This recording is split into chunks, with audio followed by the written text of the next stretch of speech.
ఇప్పుడే జీ5 app download చేయండి. చూడండి మీ ఫేవరెట్ టీవీ షోస్ ఎప్పుడైనా ఎక్కడైనా.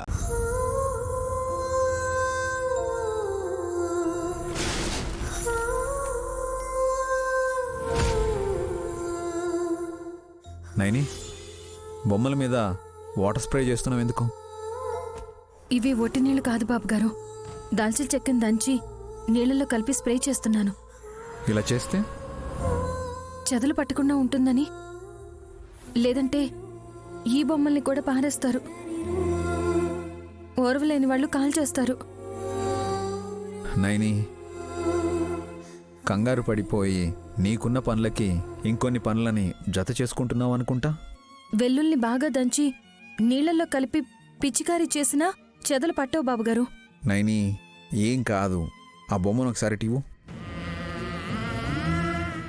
ఇల్లు ఎంత శుభ్రంగా ఉన్నా బూజు పట్టిన మనస్తత్వం కలవాళ్ళు ఉంటే వాళ్ళ మీద ఏం చల్లుతావు?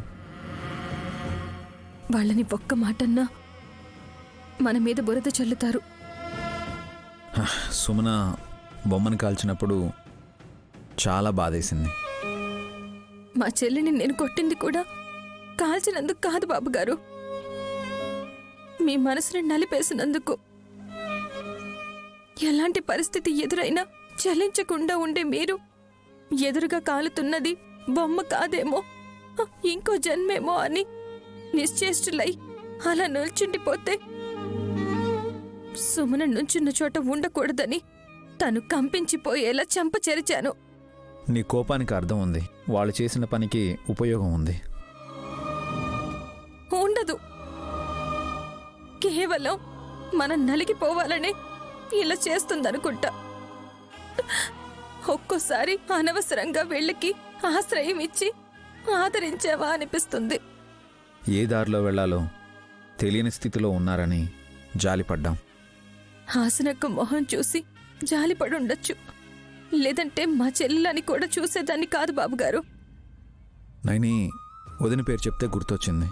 తను మనతో ఏదో ముఖ్యమైన విషయం మాట్లాడాలంది. అలాగా? దేని గురించి అయి ఉంటుంది? మా అమ్మ గురించి అనుకుంటా. గాయత్రమ్మ గారి గురించి అయితే అందరం ఒకసారి మాట్లాడుకుని ముందుకు అడుగు వెయ్యాలి. ఇప్పటికే ఆలస్యమైపోయింది. ఏ తల్లి దగ్గరుందో మిమ్మల్ని కన్న తల్లి ఇక్కడికి రానే వస్తుందన్న నమ్మకం అయితే ఉంది, కానీ ఇంకా తనని వదిలి దూరంగా ఉండాలంటే కష్టం. గండం వల్ల హాని జరుగుతుందని తెలుసు, కానీ అదే గండం వల్ల మేలు జరిగేలా చూడాలి. అదెలా నైని? చెప్తాను బాబుగారు. హాసనక్కతో మాట్లాడాక మీకు వివరిస్తాను. ఆల్రైట్. పునర్జన్మ ఎత్తిన గాయత్రమ్మ గారికి ఎలాంటి ఆపద వస్తుందా అని ఆందోళనగా ఉంది. గెస్ చేయడానికి కూడా మనసు ఒప్పనప్పుడు ఏదో అనుకుని ఆరోగ్యం పాడు చేసుకోవడం ఎందుకు? నైని, వదిలేండి. ఏం జరగబోతుందో చూద్దాం. ఈ మాత్రం దానికి మీరెందుకు ఇంత వరి అవుతున్నారు?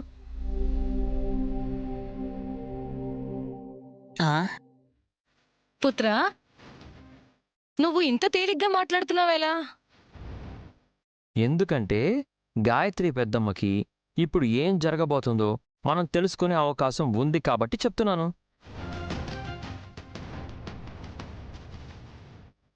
ఎలా? ఇంట్లో నాగలాపురం పెట్టుంది కదా, పెట్టుంటే అందులో గాయత్రి పెద్దమ్మ పునర్జన్మకి సంబంధించిన జాతకాన్ని తాళపత్రంలో రాసుంది కదా.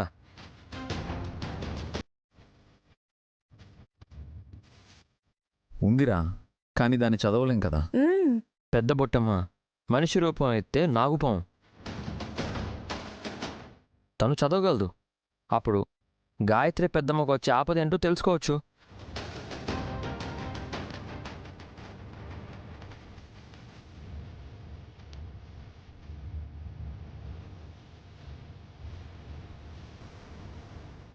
విక్రాంత్ బాబు, మాకు రాని ఆలోచన మీకొచ్చింది. రియలీ గ్రేట్ రా. బేష్.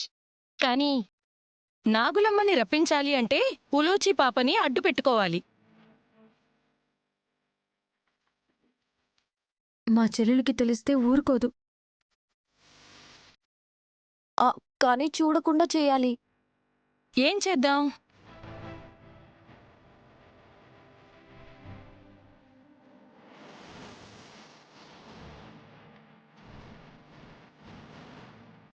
దానికొక ఉపాయం ఉంది. ఏంటది? దగ్గరండి.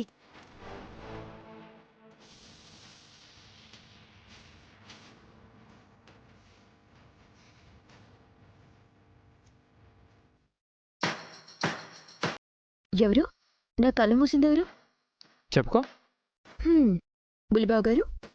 హార్రే, అలా ఎలా గుర్తుపట్టగలిగావు? రోజుకు నేను 3 పూటలు తింటే 6 సార్లైనా మీ తిట్లు తింటాను. మీ గొంతు గుర్తుండదా? నీకింకా గుర్తుండిపోయే జ్ఞాపకం ఇద్దాం అనుకుంటున్నాను. ఇదేంటండి ఉన్నట్టుండి మంచిగా మాట్లాడుతున్నారు? మాటకే నీకు ఆశ్చర్యంగా ఉంటే చేతలకి చేష్టలు ఉడికిపోతావేమో. ఏం చేస్తారేంటి? చెప్పను, చూపిస్తాను. ఏంటో? ఆబ్రకదబ్రా, ఆబ్రకదబ్రా. టాంటడాంగ్. మల్లెపూలు ఇక్కడికి ఎందుకు తీసుకొచ్చారు? అదేంటి అలా అన్నావు? బెడ్రూమ్లో దేవుడి ఫోటోలు ఉండవు కదండి. బాగా చెప్పావు, కానీ నేను చెప్పేది కూడా వినాలి. నేను పూలు తెచ్చింది ఈ దేవత కోసం.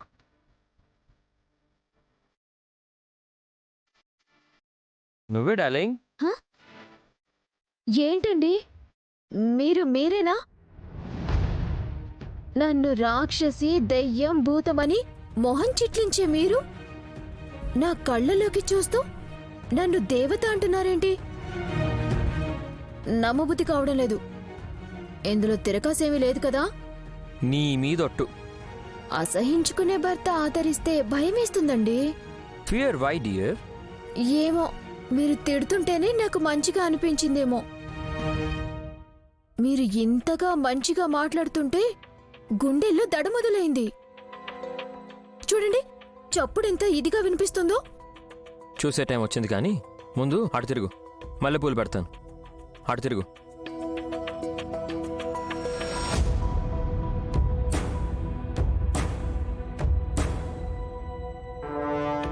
ఈయన తాగొచ్చాడా అంటే అలాంటి వాసనేం రావడం లేదు. మరెందుకింత సంతోషంగా సరదాగా ఉన్నారు? నువ్వు సగం అనుమానించినా మిగతా సగం ఆలోచనలో పడతావని నాకు తెలుసు. నువ్వు తేరుకునే లోపు ప్లాన్ వర్కౌట్ చేసేయాలి. జీ5 యాప్ డౌన్లోడ్ చేసి అన్ని ఎపిసోడ్స్ పూర్తి ఉచితంగా చూడండి.